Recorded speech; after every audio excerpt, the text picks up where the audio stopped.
नाजरीन कराम, ईरान ने अमेरिका और उसके तमाम इत्तेहादियों को तारीख का बदतरीन फेंटा लगा दिया है। यूरोपीय ममालिक, खलीजी ममालिक हती कि टर्मप की अपनी पार्टी उसका गरीबान पकड़ रही है कि अगर सुप्रीम लीडर ईरान में खामनाई के बेटे ने ही मुंतखब होना था तो फिर ये जंग क्यों लड़ी गई। अगर रिजिम चेंज ऑपरेशन नाकाम होना था तो चीन, रूस और शमाली कोरिया को ईरान की ऑयल रिफाइनरीज पर हमला करके दुश्मन क्यों बनाया गया। टर्मप का गरीबान पकड़ लिया गया है कि तुम्हारा मकसद अगर ईरानी जौहरी प्रोग्राम को खत्म करना था, मिसाइल सिस्टम को खत्म करना था, तो ईरान के कुदरती वसाइल की बात क्यों की गई। क्यों ये नापाक अजाइम जाहिर किए गए कि हम ईरान की यूरेनियम पर कब्जा करेंगे और उसके लिए फौजी कार्रवाई करेंगे। अब इन आलमी डिक्टेटर्स को अपने ही ममालिक में अपनी ही हुकूमत के साथ रिजीम चेंज ऑपरेशन होता दिखाई दे रहा है। ईरान ने जब से ये धमकी लगाई है कि दुश्मन तेल की कीमत $200 फी बैरल से जायद बर्दाश्त कर सकता है तो खेल जारी रखे। अबनाए हरमुज बंद रहेगा और किसी का बाप भी उससे खलवा नहीं सकता। मेरे पाकिस्तानियों, अगर एक हिफ्ता मजीद अबनाए हरमुज बंद रहा तो अमरीका की इसी फैसद माइशत तबाह हो जाएगी। खलीजी ममालिक घटनों पर आ जाएंगे और उसका असर पाकिस्तान समेत तमाम ममालिक पर होगा। ईरान ने ऐसा समझ लें कि पूरी दुनिया को इस जंग में घसीट डाला है। वो तमाम मुस्लिम ममालिक जो खामोश बैठे थे उनकी भी अब धाड़ें निकल रही हैं। महंगाई ने जीना हराम कर दिया है। हमारी हुकूमत तो वैसे ही माशाअल्लाह पूरी दुनिया में 5-5 रुपए पेट्रोल की कीमत बढ़ी। हमारी हुकूमत ने 55 रुपए एक ही साथ बढ़ाकर गरीब अवाम की मंजी ठोक दी और यूमिया 72 अरब रुपए की दुहाड़ी लगाई जा रही है।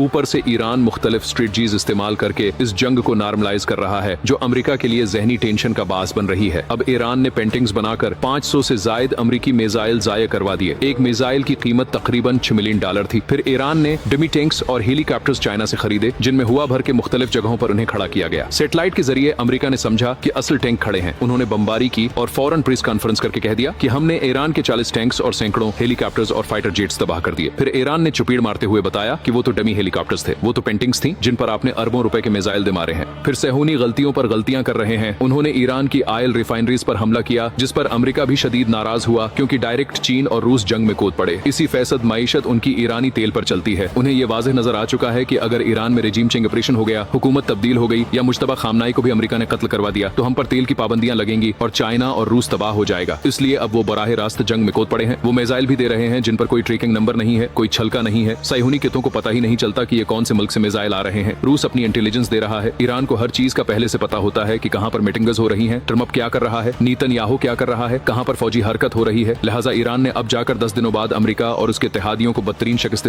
दे दी है। जितना हो सके उस वीडियो को ज्यादा से ज्यादा शेयर कीजिएगा। पेज को फॉलो कर लीजिएगा। Thanks for watching this video. Allah Hafiz.